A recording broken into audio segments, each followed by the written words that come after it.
Hey everybody. Like I was saying at the end of part one, and I apologize for separating this in two parts, but like I said, I only have a 29-minute window with HD video on this camera. But anyway, like I said in the previous part, the team of Daphne and Shaggy and Scooby and Scrappy obviously turned out to be a very popular choice, always by a lot of people, by Hanna-Barbera, because 2 years or a year or so after the all-new Scooby-Doo Scrappy-Doo show, which again, like I said, to me was a very popular show in my opinion, and elevated the characters to even a bigger stardom than they've been superstardom than before. It was also, like I said, unique because every now and then they would bring back, even if it was individual, even if the character was individually there on their own, or they were all together, they would bring back characters like Fred and Velma. And like I said, with Fred, they brought him back twice individually to join up with Daphne and Shaggy and Scooby and Scrappy. And Velma only once, but on 3 occasions you had the entire gang back together. Now there wasn't now one thing I should have mentioned is there were times when you had two-part stories, one story in 2 parts where it was just Daphne, Shaggy, and Scooby, and sometimes it would also go back to the year before's the format of the year before, where it would be 2 separate stories. But the following year, though, Scooby-Doo, Shaggy, Daphne, and Scrappy would kind of experience a bit of a makeover, more so Shaggy and Daphne. You see, in 1985-86, a new show, with a little bit more of a darker tone for Scooby-Doo, would debut on ABC. Now, this also was the prelude to a lot of the Scooby-Doo direct-to-video or Scooby-Doo Hanna-Barbera Superstar 10 movies that would come out around this same time frame, if not a few years later. And what show is that? None other than the 13 Ghosts of Scooby-Doo.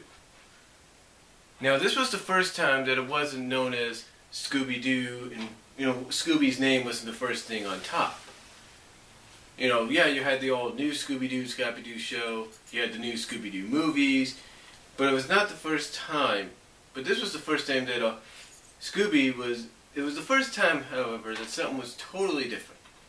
And instead of just being or Scooby-Doo, where are you, and new Scooby, you get the idea. Instead,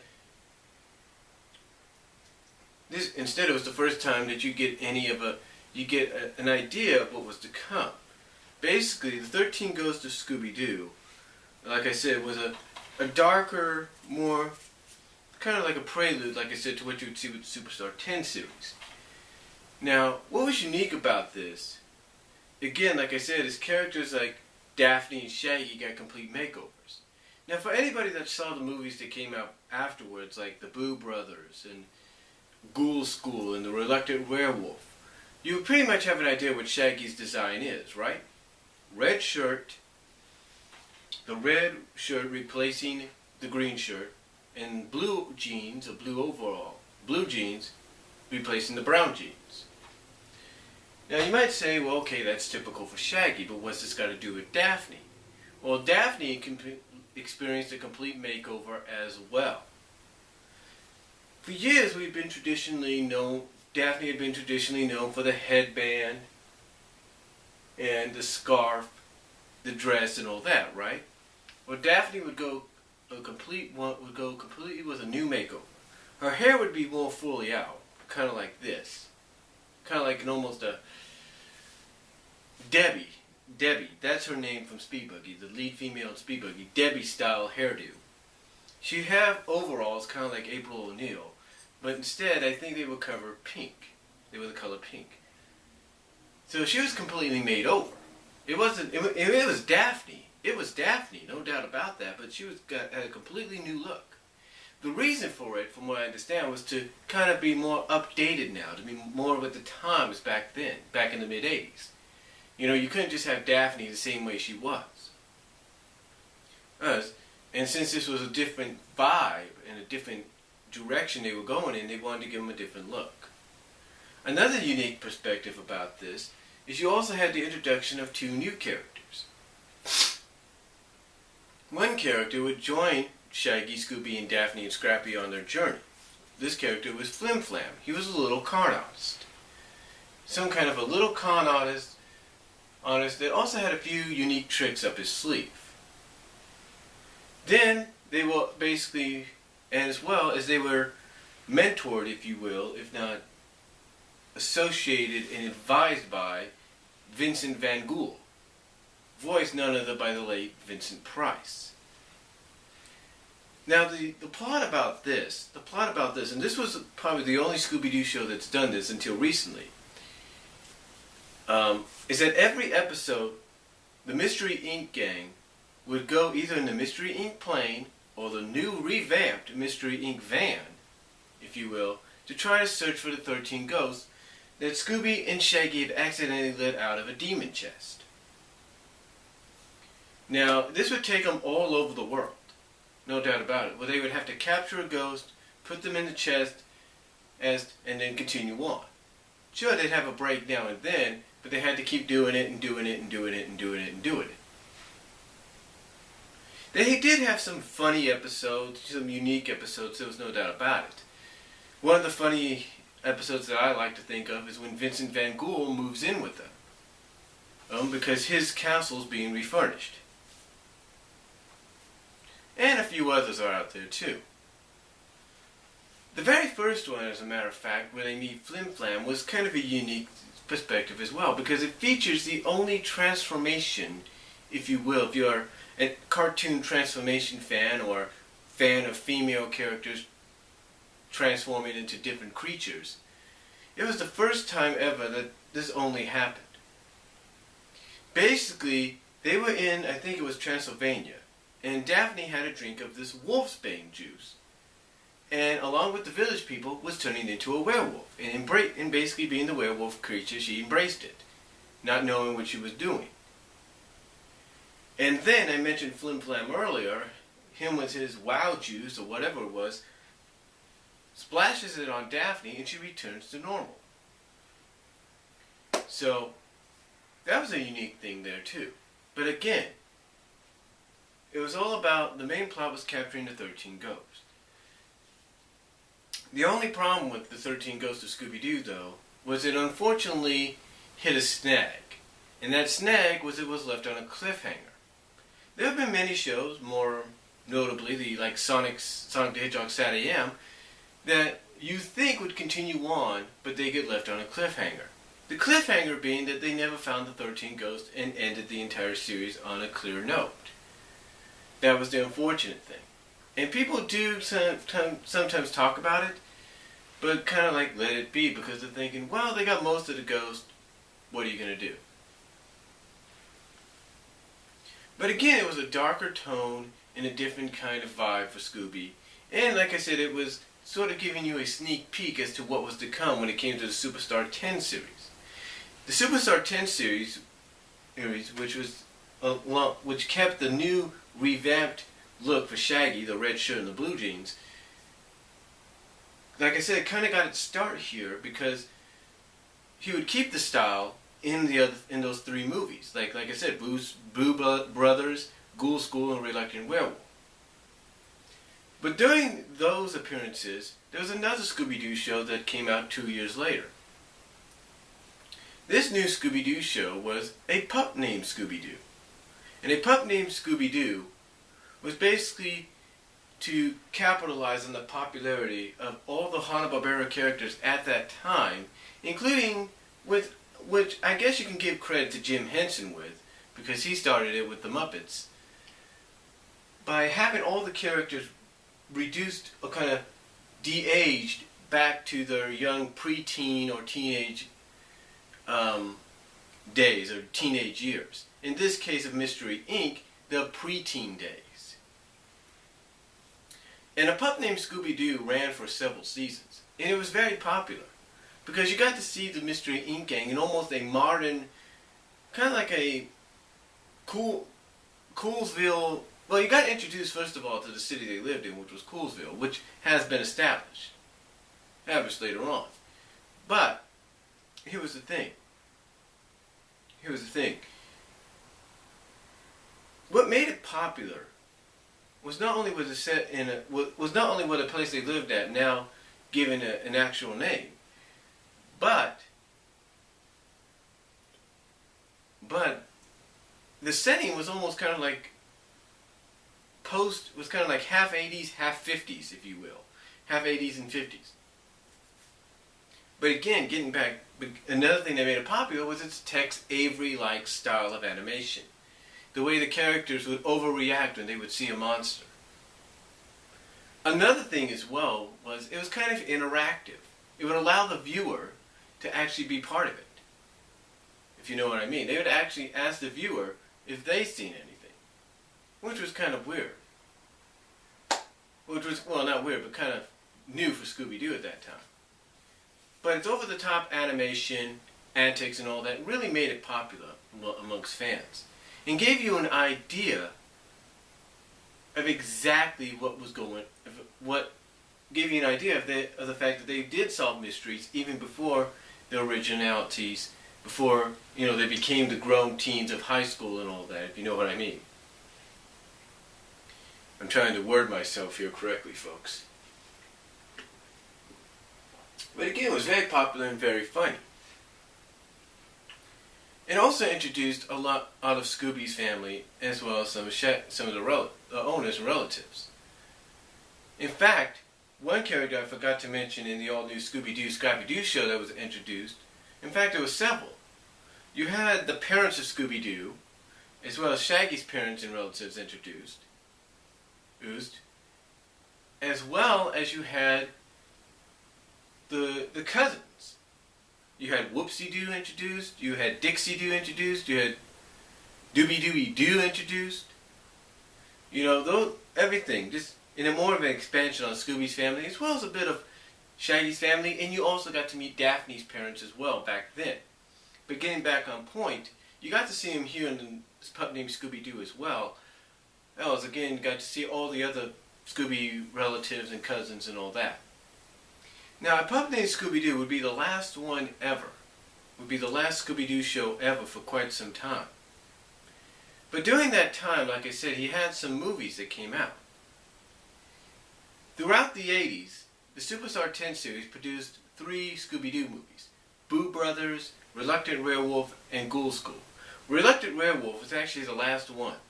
And it introduced a new Scooby-Doo character named Cookie. Or Gookie, or whatever her name was. Who was the girlfriend of Shaggy. Now, speaking of Shaggy's girlfriends, this was one thing that really got up for debate, even to this day. You see, we all kind of pretty much figured out, back with Where Are You, and the Scooby-Doo movies, and the Scooby-Doo show, and stuff like that, and even Scooby-Doo Scrappy-Doo show when it first began, we pretty much had an idea that Daphne and Fred were kind of a bit of an item. But when they decided to bring Daphne back for the new, and then the year, well, hold on. When they decided to bring Daphne back for the new Scooby-Doo Scrappy-Doo, all new Scooby-Doo Scrappy-Doo, and 13 Ghosts of Scooby-Doo, something kind of started to click in people's brains, even to this day. Even for newer fans that watch those shows, something started to kind of click in their brains. Like, okay, why was Daphne brought back instead of, let's say, Velma or somebody new? Well, it was real simple. One, they needed Daphne to bring in the young female audience. Because pretty much Scooby, Scrappy, and Shaggy alone wasn't enough. You needed to bring in a female presence into the picture.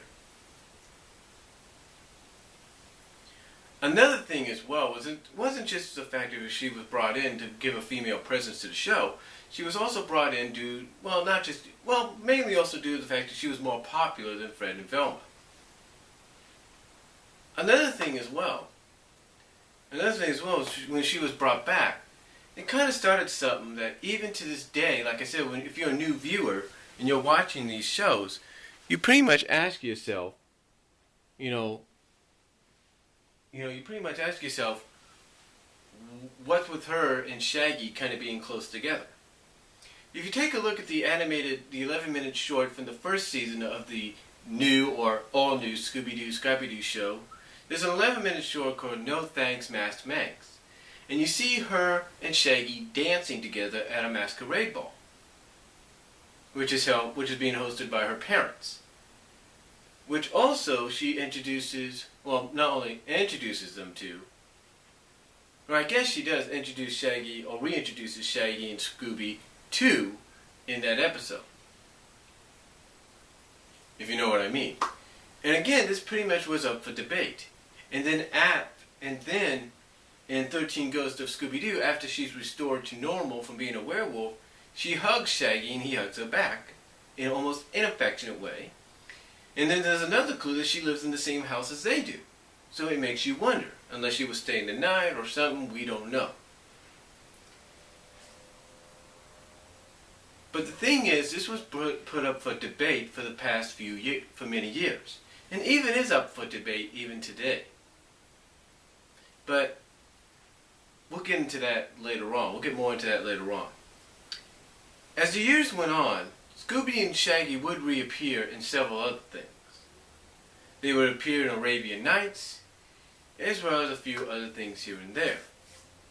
And it wasn't until news broke in the late 90s that a live-action Scooby-Doo movie was coming that Scooby-Doo started to really take off again. In 1999, Hanna-Barbera's first joint direct-to-video animated film with Warner Brothers, if you will, was released. And that was Scooby-Doo on Zombie Island. And basically, it took the characters and put them in a more grown-up situation, more darker environment, and put more emphasis on the fact that, yeah, you had your mystery still, but now things were more supernatural. And the supernaturalness played on the fact of, was played on with the fact with Daphne, who continued on her whole reporter thing and kind of evolved into a television show and all that. And this was also another hint that she was an item, or was kind of a couple with Fred. Was an item with Fred. But still, that was up for debate. If you know what I mean. After that, another animated short came out a year later. Another animated movie, I should say, called The Witch's Ghost. And as time went on, more came out. Cyber Chase, and the list goes on even to this day. And throughout that time, 2 Scooby-Doo movies, live-action wise, were released. Scooby-Doo in 2002, Scooby-Doo 2 Monsters Unleashed in 2004.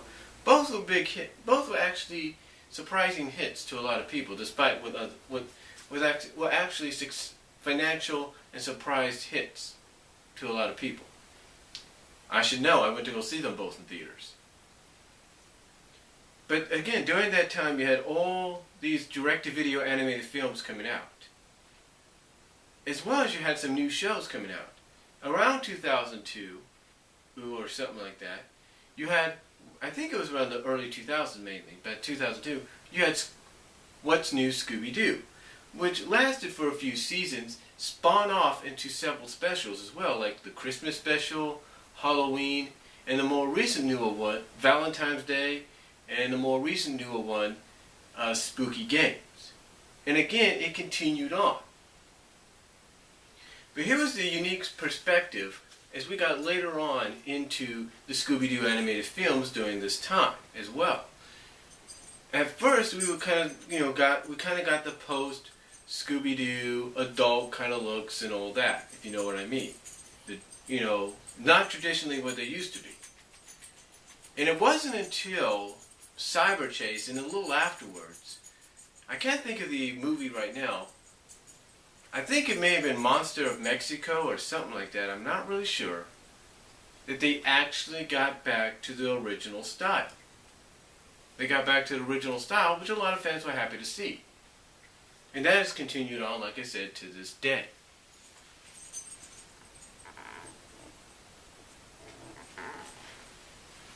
And that has continued on to this day, if you know what I mean.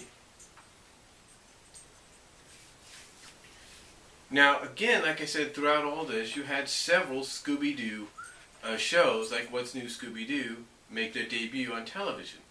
You also had a very unsuccessful, very unpopular one called Scooby-Doo, Shaggy and Scooby Get a Clue, which wasn't very popular with the fans.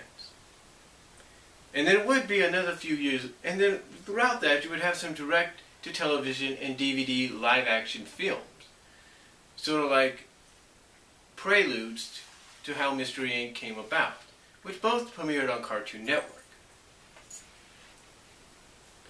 And then, recently, an all-new Scooby-Doo show made its debut on Cartoon Network with a PG feel to it, but more kind of like, I guess you could say, a teen novel, kind of like a teen novel-like atmosphere. And that show currently is airing in its second season, called Mystery Incorporated.